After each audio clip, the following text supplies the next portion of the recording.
Muslims are sitting on the backside doing nothing. Such a large population, Allah forbids you from being kind to them. Every lecture I've given, I've heard a few people say, I've been forced to leave my religion, Islam.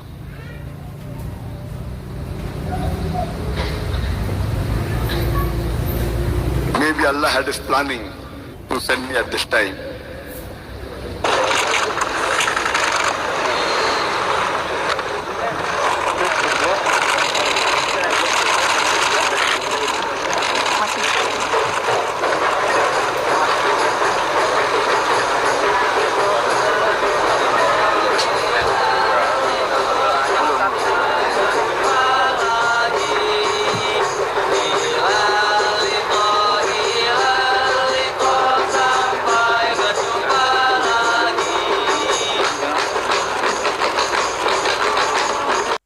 Ya, Shalom, salam damai sejahtera bagi kita semuanya. Kembali berjumpa dengan saya, Pastor Daud Timotius Tampu Bolon, tentunya di channel God Ministry, channel kesayangan kita bersama. Ya, terima kasih banyak ya buat kesediaan saudara untuk mengklik video ini, karena dengan mengklik video ini, saudara telah ikut berpartisipasi, mendukung pelayanan Pastor Daud, dan ikut bersama-sama melayani, memberitakan kabar baik, serta pewartaan Injil Kristus sampai ke seluruh dunia.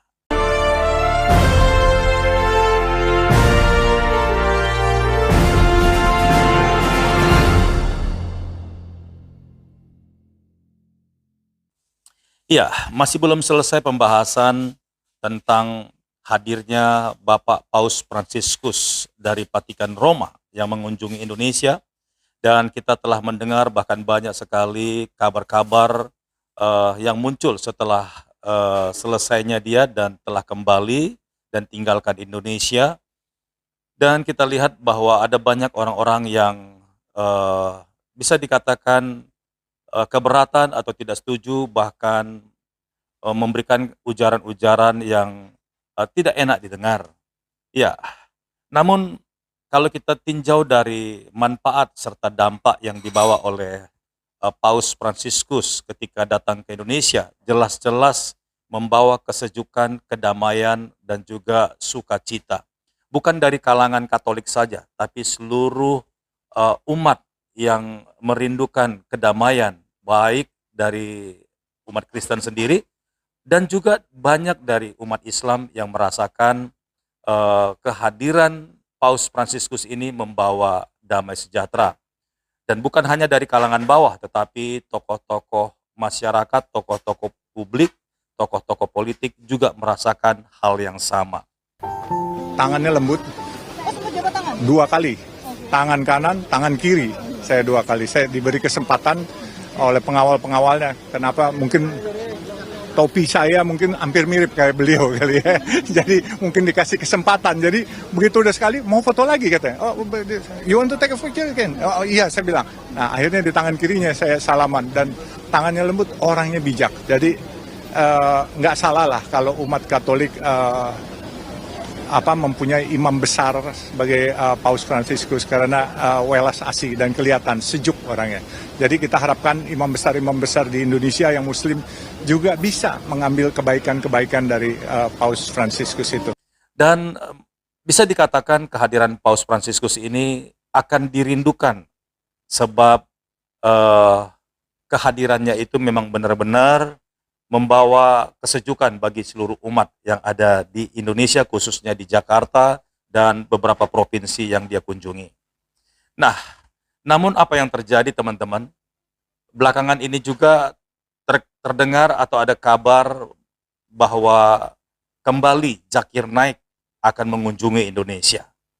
Nah, kita tahu saudara bahwa Zakir Naik ini bukan memang pemimpin satu negara. Dia hanya seorang ulama atau bisa dikatakan tokoh agama saja. Namun dia pernah datang ke Indonesia, jelas-jelas saudara, dia bukan membawa kedamaian. Memang apa yang dilakukannya untuk kalangan sendiri, tetapi perbuatannya bahkan ceramah-ceramahnya jelas-jelas menyinggung perasaan umat Kristen yang ada di Indonesia.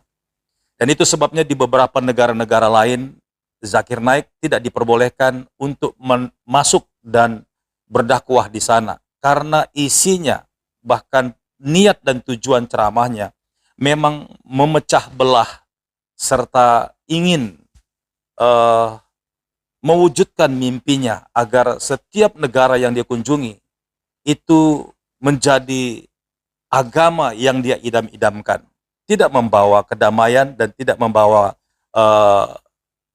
ketenangan dimanapun dia berada. Contoh seperti Singapura, dia tidak bisa ke Singapura, tidak diizinkan ke Singapura, bahkan di India pun dia telah ditolak. Tapi kita lihat bagaimana Paus Fransiskus, dia diundang bahkan terakhir setelah dia tinggalkan Timor Leste, dia ke Singapura, saudara. Dan juga kita akan saksikan bagaimana Zakir Naik dalam dakwahnya benar-benar membawa aura atau atmosfer perpecahan atau peperangan. Seperti ini videonya. From the questioner saying that I've been forced by my father to become a Christian, I'm wondering what is the law of Indonesia doing? You know, in the country where I come from, India, we are a minority. Muslims are a minority. The government says about 14%, I say we are 20%. And if anyone forces anyone to convert, he is put behind bars, arrested. This is not a minority country, majority, 88% I'm told. In Malaysia, the Muslims are 61%. Islam is the state religion. Leave aside convert, if anyone does dawah to a Muslim, anyone does dawah to a Muslim, he'll be arrested. Only 61% Muslims in Malaysia. And Malaysia is just, the neighboring country of Indonesia. Only 61% Muslims, and it's illegal to do dawah to a Muslim. This Indonesia, largest country in the world which has the maximum number of Muslims, out of 260 million, 220 million. It is a shame on you. 22 million. And the remaining 40 million, they are forcing you to convert. The balance 12% is forcing you. And you are doing nothing, sitting on your backside. Shame on you. What power? Allah gave you born here. You have the voting power, right or wrong? What happened to the Muslims of Indonesia? I know several years back I was told that the practice is less. But now, since I have been here for the last several days, I have realized that there is a spark among the youngsters. I see that there is a wave of Muslims coming close to Quran and Sunnah. And I see that wave even here, in the University of Darussalam, Gontor. I am not telling you to fight the non-Muslims. Allah says in the Quran in Surah Mumtahina, chapter number 60, verse number 8, Allah forbids you from being unjust towards the unbeliever if they drive you not out of your home and fight you not your religion. But the next verse says in Surah Mumtahina, chapter number 60, verse number 9, but if the unbeliever fights you against your faith and drives you out of your home, Allah forbids you from being kind to them. Generally, Muslims should be kind to the non-Muslim. Help them. Take care of them. Protect them when required. But if the non-Muslim fights you against your religion and drives you out of your home, Allah forbids you.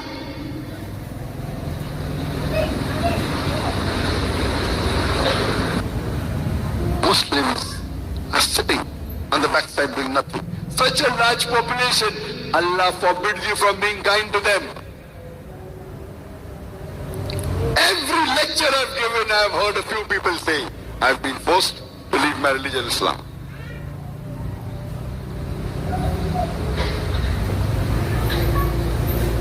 Maybe Allah had his planning to send me at this time. And I was told by some people of Indonesia, Brother Zakir, Indonesia, different country, only talk. Be careful while talking. What careful? I am here to preach about the Quran.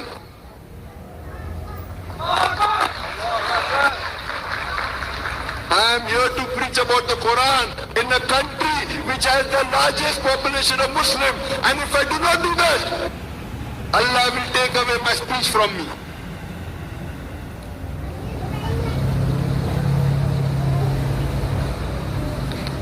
In most of the countries in the world, if you go and complain to the police that someone is forcing me to change my religion, he'll be put behind bars. Most of the countries in the world, whether Muslim or non-Muslim. I would request the Muslims of Indonesia, you are the followers of the best religion in the world. Allah calls you the Khaira Ummah in Surah Imran chapter 3 verse number 110. Kuntum Khaira Ummatin ukhrijat linnas.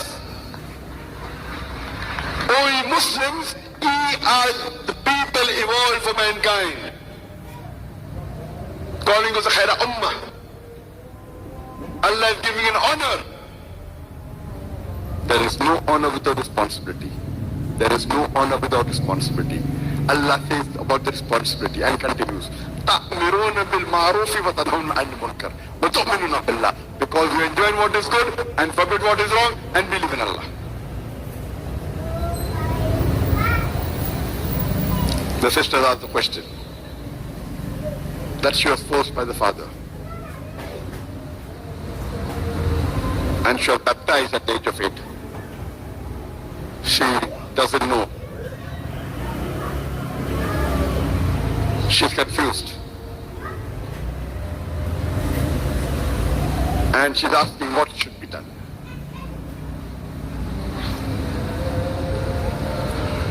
Sister, I would like to ask you that Okay. sorry, you have something to add to it?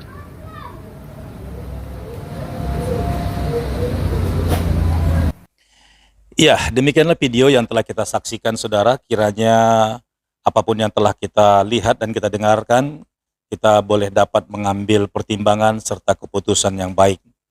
Dan siapapun saudara yang menyaksikan video ini, kiranya hati nurani kita berbicara, mana yang benar-benar menghasilkan kebaikan dan juga ketenangan, kedamaian bagi bangsa dan negeri ini, tentu itulah yang akan kita putuskan. Nah, tentunya kita harus belajar dan juga berpikir bahwa bangsa dan negara ini, tanah air kita ini adalah sesuatu yang harus kita wariskan bagi generasi muda kita berikutnya. Dan tentunya kita tidak ingin bangsa ini hancur dan runtuh karena tidak dihargainya Pancasila sebagai dasar dan negara kita. Dan biarlah video ini boleh menjadi pertimbangan dan juga menjadi berkat bagi kita semuanya. Dan sampai jumpa di video berikutnya. Tuhan Yesus memberkati. Shalom.